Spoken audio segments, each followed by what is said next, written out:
Miss Catherine Bernardo, abay may bago na naman na ini-issue patungkol sa kanya. Sino nga ba ito at paano mawar? At ngayong araw ay ilang araw na po ang nakakalipas matapos po na maganap ang ABS-CBN Ball 2025 kung saan ay namataan din po doon si Nadine Lustre at si Miss Catherine Bernardo na talagang sobrang sweet sa isa't isa. Ito po isa sa mga preparasyon po nila dahil po sa paparating na movie nilang Elena na maaari po silang magka-eksena or parehas silang kasama sa movie.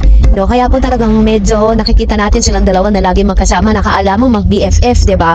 Pero ang totoo niyan, may pelikula po silang ilalabas. Ganyan po sila mag-prepare. And of course, syempre, hindi rin naman po maaalis pa rin sa isipan ng maraming mga netizen ang pangyayari po, no, dito po sa nasabing ABS-CBN Ball. Kasi kahit ilang araw na pong nakakaraan, patuloy pa rin itong pinag-uusapan. Pero, mas pinag-usapan nga ang pag-amin nitong si Miss Catherine Bernardo sa PGT, no? Ito po, panoorin natin. Crush ko, siguro grade 2 ako na, sa probinsya namin. Yung first ever, mestizo siya. Mestizo siya. Yung pag-crush ko, mas lalo hindi ko yung kakausapin. First ever.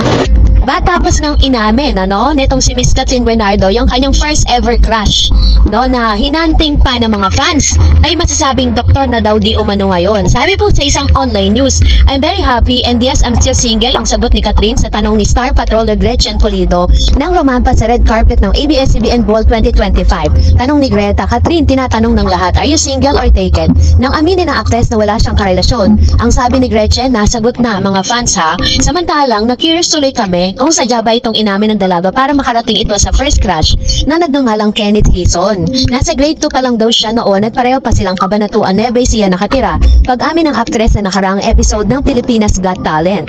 Nabanggit pa ni Catherine na secret crush niya si Kenneth noon at hindi niya pinakausap pero ngayon ay ibinandera na niya sa PGT na napapanood sa buong mundo dahil sa YouTube channel. Ito ang napanood din sa TFC. Dahil dito ay mega search na ang mga fans kung sino si Kenneth at bingo nahanap ang lalaking unang naging crush ni Catherine na isa na ngayong doktor. Nakarating ito sa ama ni Doc Kenneth na si Ginoong Edward Hison dahil nirepost niya ang post ng netizen na Kenneth na first crush ni Catherine noong grade 2, sumakses ka.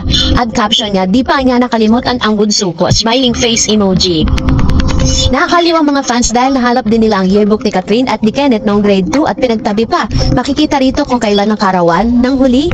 March 16, 1995 ng isang tao nang tanda sa dalaga ng March 26, 1996. Binasa sa amin ang komento ng mga fans sa Facebook account ni Doc Kenneth at kinukulit siya tungkol sa revelasyon ni Catherine. Ano raw ba ang kanyang hakbang na gagawin? Sabi niya, Doc, sali ka po sa PGT kahit anong talent, baka mag-golden buzzer ka pa ni Kat.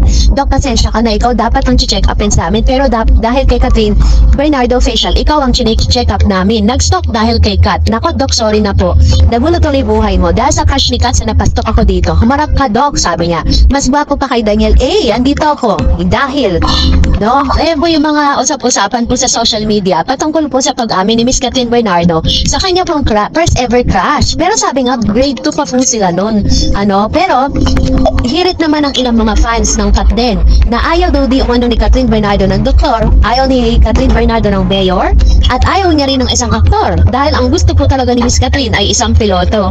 Ito naman po yung usap-usapan ngayon sa Softmed ng ilang mga Kat din fans na alam naman natin na si Alden Richards po ay talagang nag-aaral po siya, papasok po siya at pagpapatuloy niya kanyang pangarap maging isang piloto. Tanong nga ng lahat na kapag ba naging piloto na si Alden, sino ba ang una niyang isasakay? Ang sagot naman ng ilang mga Kat din fans, syempre si Catherine Bernardo. So yun po ay usap-usapan lang naman doon po sa social media, sa Facebook. So anyway, Miss Catherine Bernardo abay inalis sa usaping ito. Nilinis ang kanyang pangalan nang madawit ito sa isyong ito. But before ngayong araw, let's talk about this one, dahil talaga namang hanggang sa ngayon ay pinag-uusapan pa rin sa social media ang ilan sa mga kaguluhang naganap dito po sa ABS-CBN Ball. May kanya-kanyang version of the story, na lumalabas. Unang inilabas ng PEP na si Miss Catherine Bernardo daw di umano ang dahilan ng pag-aaway o pagkaroon ng paguluhan between Kylie Chari and Mr. Daniel Padilla. Tapos, meron din lumabas sa kwento na hindi naman daw pala sangkot si Miss Catherine. Iba-iba po yung mga version of the story na lumalabas. Pero nito lang, nagsalita po si Manay Christopher Min patungkol sa issue na yan dahil sabi niya, according to her, ang kanyang source ay mismong naroon sa place So, sabi niya dito, si Catherine Bernardo daw po ay out. Kyle Echari kinumpronta si Daniel Padilla. JK Labajo, hinamon si Richard Gutierrez. Hanggang ngayon ay mainit pa rin pinag-uusapan sa showbiz ang di umano'y gulong naganap sa pagitan ni Daniel Padilla, Kyle Echari, JK Labajo at Richard Gutierrez sa after party ng ABS-CBN Ball 2025 last Friday sa Soler Resort North. So, ayon sa unang sultada ng balitang ito, hindi raw nagustuhan ni Daniel ang paghawak-hawak ni Kyle kay Catherine Bernardo, kaya pinagsabihan umano ni DJ ang batang aktor hanggang sa umabot di umano sa pagsusuntukan ng dalawa. Ayon pa sa kwento, nadamay sina JK at Richard dahil lumapit daw ang mga ito sa dalawang aktor para ipagtanggol ang mga kaibigan.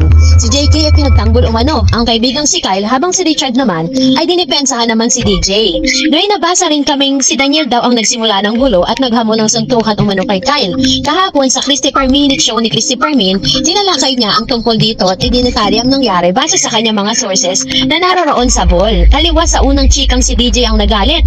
Sabi ni Manay Christy, ayon sa kanyang source ay nananahimik daw si Daniel nang biglang lumapit sa kanya si Kyle.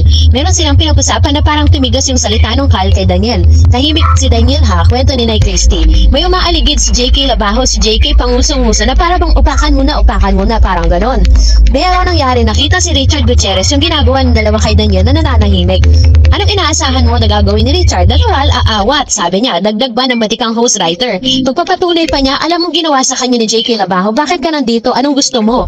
Ay hinamon ng suntukan, ang tabang. Pero at that point ay nagdatingan na raw ang mga security guard at kinawat na ang mga aktor. Ayon kay Nay Christy, naganap daw ang insidenteng yon sa ibaba pa lang sa Grand Ballroom, pero nagtuloy pa umano ang pagkakainitan ng mga aktor hanggang sa taas ng Skybar kung saan ginanap ang after party. Sa ipa ni Nay Christy Permin, ang ermat ni Chard na si Annabel Rama ay nasa Skybar ng mabalitaan ng gulong kinasasangkutan ng anak. Nagsiakyata na raw sa Skybar ang ibang mga artista kabilang nga sina JK, Kyle, Rick, Daniel at Richard. Ang bilis ng mga pangyayari na yon ayon sa source. Nakalusot yung JK Labajo, lumapit kay Richard Gutierrez at kung makadwari nagsusori, pero pangisi-ngisi, hinamon ulit si Richard. Di nakita niyang gusto niyang makita, diba? Sabi niya, nasa pool siya sa may ulo, nasa pool siya, sabi na Nay Christy. Sa iyo naman ang co-host niya si Romel Chica, nagpang-abot din di umano. Sabi naman ulit ni Christy Permino, ay natural love of balance pa nga si Richard. Si Tita Annabel nga ang napaupo pa dun sa kanyang silya. Ang bilis ang pangyayari dahil tumakbo raw yung JK Labajo at pagkatapos ang gulo na yun, nasagasaan niya si Tita Annabel. Yun ang kwento. Sa pagkakakilahan niya raw kay Richard ay hindi ito nagsisimula ng gulo, pero wag mo nga hamunin at hindi ka uurungan. Si Daniel Padilla ay may nalaman na rin ba kung naghamon ng away to? Kahit galing siya sa pamilya Padilla, hindi siya starter, say ni Nay Christy. Nabanggit ng veterans host sa labas si Catherine sa usaping ito at hindi totoong nagselo si Daniel sa paghawak-hawak ni Kyle sa actress. Alam mo, sabi niya pa, hindi nga tinitignan at hinahanap ni Daniel si Catherine kung nasaan. Sa lawak ng lugar na yon, hindi nga niya nakita at wala siyang pakialam kung anong nagaganap, kung nagyayakapan man sila doon o ano, wala. Kaya nga dito, out si Catherine dito, sabi ni Christopher Min. Samantalang hanggang ngayon ay tahimik pa rin ang aktor sa nasasangkot sa isyong ito. Wala ring lumalabas sa video ng insidente na resibo, sana kung ano ba talagang totoong naganap. At dahil po dito, sinabi rin naman ni Christopher Min na ang kwento na nakuha niya o yung source is base po yun sa side nitong si ni Daniel at saka ni Mr. Richard Gutierrez. Yun po kasi nang nakita nila. At the same time, yung source po niya sinasabi na naroon mismo doon po sa event. Kaya po yun ang kanyang sinasabi. Kaya, so ibig sabihin pala, wala na talagang pakialam si Mr. Daniel Padilla dito kay Catherine. Talagang as in out na. So anyway,